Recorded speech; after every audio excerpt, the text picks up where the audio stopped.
नमस्कार दोस्तों, मैं हूं राम कुमार। आप सभी का आपके अपने YouTube channel study Vande Mataram YouTube channel में एक बार फिर से स्वागत करता हूं दोस्तों। फ्रेंड्स, आज लगभग एक महीने बाद क्लासेस स्टार्ट हो रही हैं और आज हमने पहली क्लास रखी है। ये क्लास रखी है रीजनिंग की। इसमें बहुत ही इम्पोर्टेंट प्रश्न हैं और ज़्यादा बड़ी क्लास नहीं आज रहने वाली है। ये रिकॉर्डेड क्लास है और इसके सिर्फ 10 प्रश्न हमने इसमें रखे हैं।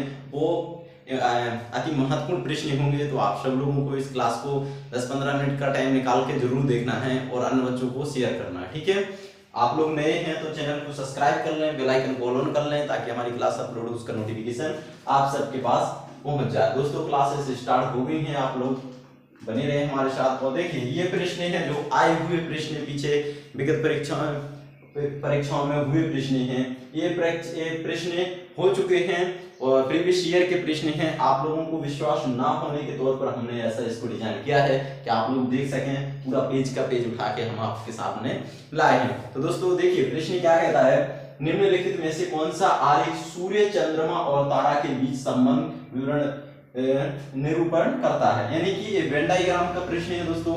इस प्रश्न को हल करने के लिए हमने बहुत ही आसान तरीका बताए हैं। ऐसे प्रश्न हल करने के लिए कैसे होता है, यहाँ देखिए क्या क्या है, सूर्य और चंद्रमा और तारा। दोस्तों तीन चीजें हैं, इनके अंदर हमें कैसे रखना है। आप लोग देख रहे होंगे यहाँ पर, जैसे सूर्य क्या है, ये तो एक ग्रह है। चंद्रमा क्या है, ये उपग्रह है। किसका है, धरती का। तारा क्या है, ये तारा एक वायुमंडल का है। यानी कि तारा के अंदर ही हमारा, देखिए यहाँ पर लिखेंगे, जैसे कैसे लिखेंगे, सूर्य दोस्तों ये क्या होता है, हमारा सूर्य एक तारा होता है। तो इसको इधर लिख देंगे, यानी कि सारा सूर्य तारा के अंदर। अब चंद्रमा एक उपग्रह है तो इसको तो इसके अंदर लिख नहीं सकते, तो इसको यहाँ पर लिख देंगे, यानी कि चंद्रमा। अब देखिए ऐसा वेन डायग्राम बनेगा। ऐसा किस ऑप्शन में दिख रहा है, तो आप कहेंगे ऑप्शन नंबर 4 में दिख रहा है। तो 4 क्या हो जाएगा, इसका राइट आंसर हो जाएगा। तो दोस्तों, उम्मीद है आपको ये प्रश्न जो हमने करवाया है बहुत ही अच्छे से समझ में आया होगा। अगर नहीं समझ में आया है तो बताइएगा, दोबारा समझा देंगे। और आगे समझ में आ गया है तो नेक्स्ट चलेंगे। ठीक है, नेक्स्ट प्रश्न है, देखिए ये प्रश्न है, लैंगिक संवेदनशील का संबंध किससे है। ये देखिए, हम इसको कह सकते हैं ये जीएस का प्रश्न है। लेकिन इसमें क्या होता है, ऐसे प्रश्न ही आते हैं रीजनिंग में। अभी आपने री एग्जाम दिया है यूपी पुलिस का 17-18 तारीख को जो प्रश्न अगर एग्जाम दिया होगा, उसमें देखो 15 प्रश्न ऐसे आए थे। कोई भी बच्चा पढ़ के नहीं गया था, लेकिन वो ऐसे बाहर से प्रश्न आए थे। तो ऐसे ही प्रश्न आते हैं, लैंगिक संवेदनशील का संबंध किससे है। स्त्रियों के प्रति व्यवहार से, पुरुषों के प्रति व्यवहार से, पुलिस के प्रति व्यवहार से, राजनेता के प्रति व्यवहार से। तो आपने पढ़ा होगा कि ये जो लैंगिक संवेदनशीलता होता है ये स्त्रियों के व्यवहार से संबंधित होता है। तो इसका राइट आंसर क्या हो जाएगा दोस्तों, इसका राइट आंसर ऑप्शन नंबर 1 हो जाएगा। देखिए ये गया है, दिए गए क्रम के अनुसार लिखें।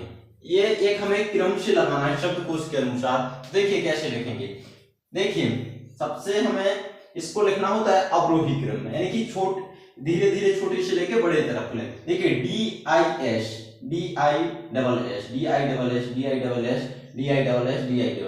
सब में है।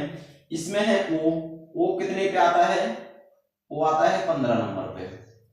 देखिए O 15 पे, E5 पे, I9 पे, I9 पे, O 15 पे। तो देखिए O 15 पे, O 15 पे, ये तो सब में लास्ट में जाएंगे। E5 पे और E5 पे, I9 पे। तो पहले क्या आएगा, यानी कि 5। तो हमारा पहले आ जाएगा 3 नंबर, इसके बाद आ जाएगा 9 नंबर। अब देखिए इसमें O, इसमें O, इसमें O, इसमें L, इसमें L, इसमें L, इसमें U, इसमें V, इसमें U। तो V तो हमारा सब में लास्ट में, यानी कि सबसे लास्ट में 2 जाएगा। अब देखिए इसमें देखेंगे T है, इसमें U, L के बाद इसमें U, L के बाद इसमें T, इसमें T, इसमें I, इसमें E। लेकिन E पहले आता है, तो 4 फिर 5, 4 फिर 5। तो इसका बन जाएगा 39,452। 39, ओहो ऐसे नहीं लिखना होता है इसको, 1 मिनट। देखिए ये पहले आएगा 3, फिर आएगा 1, इसके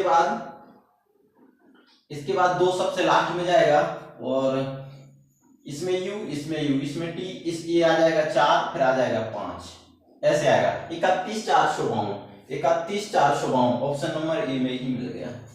उम्मीद है दोस्तों आपको ये प्रश्न बहुत ही अच्छे से समझ में आ गया होगा।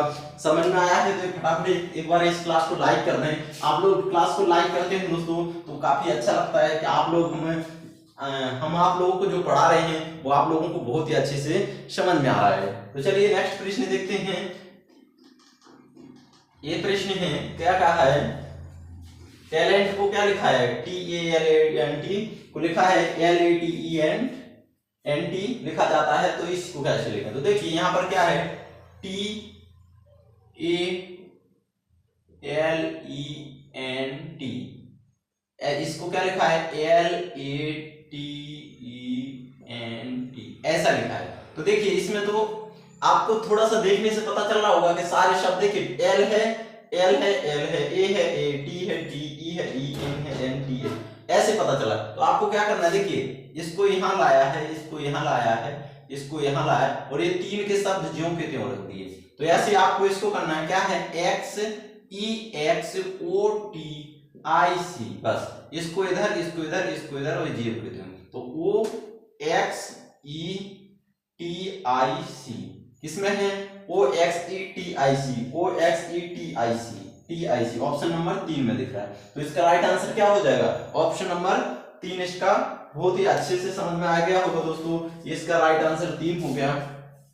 इन प्रश्नों को हल करने के लिए बस समझा रहा है इसलिए टाइम लग रहा है, तो बच्चों नहीं था इस प्रश्न को 2 से 3 मिनट में जल्दी हम कर देते एग्जाम में। आप लोगों को ऐसे समझना है दोस्तों इसको। ये जो क्लास है चाहे तो प्रैक्टिस सेट समझ लीजिएगा, चाहे एक थ्योरी क्लास समझ लीजिए, जैसा भी समझे, बस हमारा मतलब है आप लोगों को समझ में आना चाहिए।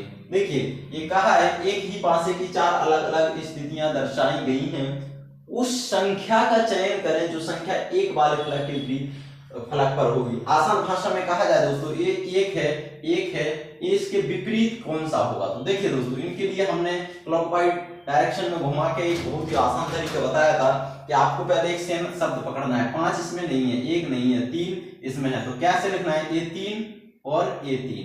अब बस इसको ऐसा क्लॉकवाइज घुमाना है। देखिए 3 के बाद 4 फिर 2, 3 के बाद 4 फिर 2, इसके बाद 3 के बाद 5 फिर 1, 5 फिर 1।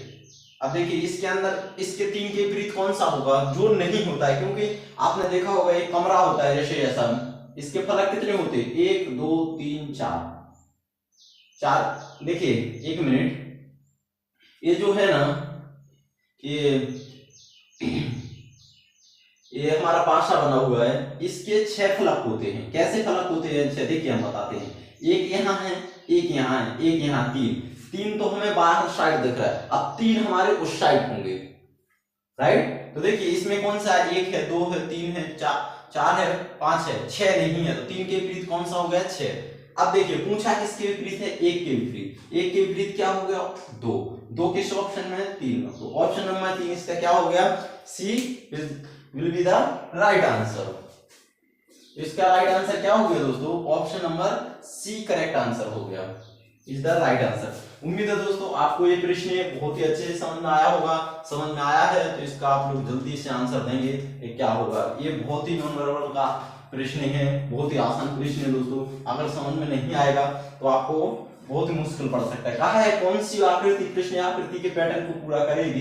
प्रश्न आकृति ये है, उत्तर आकृति ये है। देखिए इसको हमें भरना है पूरा, तो कैसे भरेंगे, ऐसे ऐसे और ऐसे ऐसे। अब देखिए ये जो स्टार है, स्टार आएगा हमारा इस साइड, क्योंकि लेफ्ट साइड सब में है, तो इसमें हमारा स्टार यहाँ आ जाएगा और गोल गोल यहाँ आ जाएगा। किसमें दिख रहा है ऐसा, तो आप कहेंगे देखिए इसमें नहीं है, इसमें नहीं है, इसमें नहीं, इसमें ही दिख रहा है। तो इसका 4 राइट आंसर क्या हो जाएगा, इसका 4 राइट आंसर हो जाएगा। दोस्तों इन प्रश्न को हम देखिए समझ में आ जाएगा, नहीं आएगा तो पीछे बैक करके देखिएगा। हमारा मतलब है कम समय में ज्यादा प्रश्न कराएं। इसी प्रश्न के लिए बच्चे कई टीचर ऐसे हैं 2 3 3 4 4 5 5 मिनट दे देते हैं। तो बच्चों आपको नॉन वर्बल में इतना समय नहीं देना है, आपको देखते ही आंसर देना है। बस पहले आपको समझ में आना चाहिए, तब सही से आंसर दे सकते। देखिए क्या कहा है, अतिरिक्त पुलिस की नियुक्ति का संबंध पुलिस रेगुलेशन के किस पैरों के में वर्णित किया।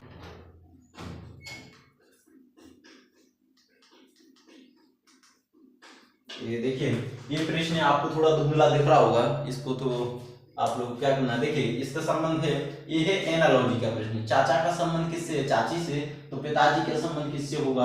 आपको ये बताना है। तो देखिए चाचा को चाची आपको दिख रहा होगा, यानी कि पुल्लिंग लिंग परिवर्तन हुआ। तो पिताजी को क्या कहेंगे? कैसे? ये तो प्रेम हो गया, पुत्र ये नहीं, पुत्री ये नहीं, यानी कि माता।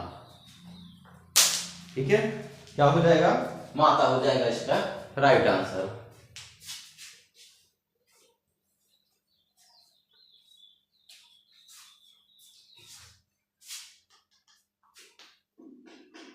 दोस्तों इस प्रश्न का आप सबको आंसर देना है कमेंट में। आप सबको इस प्रश्न का आंसर, देखिए प्रश्न क्या है, फरवरी महीने में कितने दिन होते हैं?